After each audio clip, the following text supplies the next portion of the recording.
America ने की पाकिस्तान के पीएम की फजीहत, उनके सामने उनके मिलिट्री के जनरल की तारीफें कर रहे। I have joked that I have two very, very important people in my life, an Indian and a Pakistani. The Indian is my wife and the Pakistani is Field Marshal Munir. And I've probably talked to Field Marshal Munir more than I've talked to anybody else over the last 3 months. जी हाँ दोस्तों, पाकिस्तान के PM Shahbaz शरीफ को आज अपनी diplomacy का डंका बजाने के लिए अपने फील्ड मार्शल को साथ लेकर चलना पड़ रहा है एक चड्डी की तरह। पाकिस्तान का फील्ड मार्शल आज वो एक चड्डी बन गया है जिसके बिना पाकिस्तान के पीएम की कोई हैसियत नहीं है, कोई औकात नहीं है।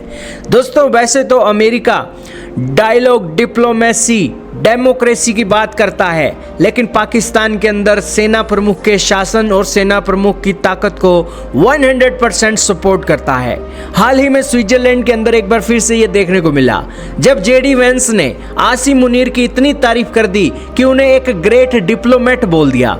दोस्तों एक सेना के जनरल का काम होता है कि अपने देश को डिफेंड करे और अपना मिलिट्री का कामकाज देखे, लेकिन आज के समय में ये सेना का जनरल अमेरिका के लिए काम कर रहा है और अमेरिका के इशारों पर ईरान के साथ शांति वार्ता को सफल बनाने का प्रयास कर रहा है। आप समझ सकते होंगे कि अमेरिका का कितने मिलियन डॉलर आज पाकिस्तान के ऊपर दाव पर लगे हैं और पाकिस्तान का army chief field marshal full time job पर अमेरिका ने रख लिया है। यही कारण है कि जेडी वेंस ने मुनीर की तारीफ में इतने पुल बांध दिए कि वो पाकिस्तान के पीएम की प्रेजेंस को भी भूल गए जो उनके साथ खड़े हुए थे।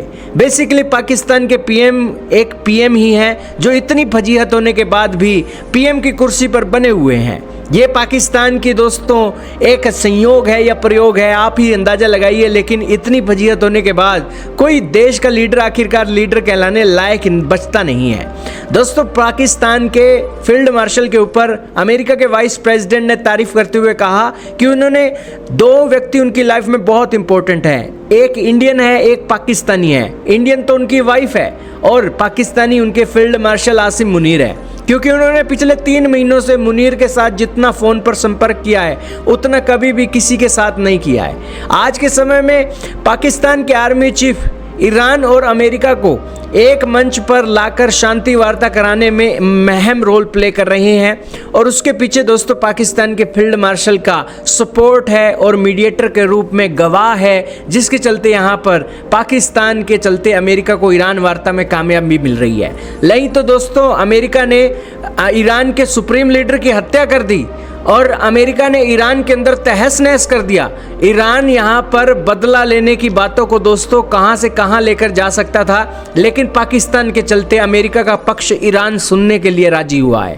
तो इस मामले में आप समझ सकते हैं कि अमेरिका के लिए डू और डाई की सिचुएशन बन गई थी और इस सिचुएशन को बाहर निकालने के लिए पाकिस्तानी अहम रोल प्ले कर रही हैं। और यहाँ पर पाकिस्तान के फील्ड मार्शल भी अपनी वर्दी को छोड़कर कोट पैंट कसकर यहाँ स्विट्जरलैंड के अंदर बेहतरीन खूबसूरत नज़ारों के अंदर अमेरिका ईरान की शांति के बीच मीडिएटर का रोल प्ले कर रहे हैं और गारंटर भी बन रहे हैं, गवाह भी बन रहे हैं। खैर ये तो आने वाला वक्त बताएगा ईरान अपने वादों पर कायम रहता है या अमेरिका अपने वादों पर कायम ना रहकर फिर से कोई चालाकी करके यहाँ पर चीज़ों को गड़बड़ करता है। इतिहास गवाह है, अमेरिका ने कोई वादे नहीं निभाए हैं और अभी भी हॉर्मुज़ स्ट्रेट के ऊपर दोस्तों संशय है कि ये खुला है या बंद है, क्योंकि दोस्तों ईरान ने इसे बंद करने की चेतावनी दी है क्योंकि इजराइल के हमले रुक नहीं रहे हैं। तो यही कारण है कि यहाँ पर सब गोलमाल है और गोलमाल के बीच ये एक पाकिस्तान के पीएम के सामने उनके फील्ड मार्शल की तारीफ सुनकर दोस्तों पाकिस्तान का पीएम कैसे लीडर कहलाने लायक बचा होगा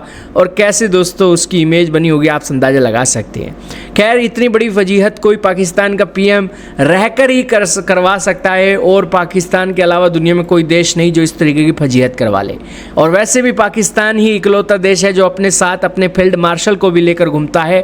भारत के प्रधानमंत्री को तो आपने किसी भी सेना के जनरल को साथ लेकर घूमते हुए नहीं देखा होगा, क्योंकि भारत के लीडरों ने क्लियर कर दिया है कि सेना के जनरल हो तो सेना की संभाल करो, देश की रक्षा के लिए आन बान शान और जो प्रोटोकॉल दिए गए हैं उस पर काम करो। लेकिन पाकिस्तानी तो ऑल ड्यूटी करने के लिए तैयार रहते हैं, क्योंकि उनके लिए पाकिस्तान की सेफ्टी जरूरी नहीं, उनके लिए दुनिया में अपनी धाक बनाना सबसे ज़्यादा जरूरी है।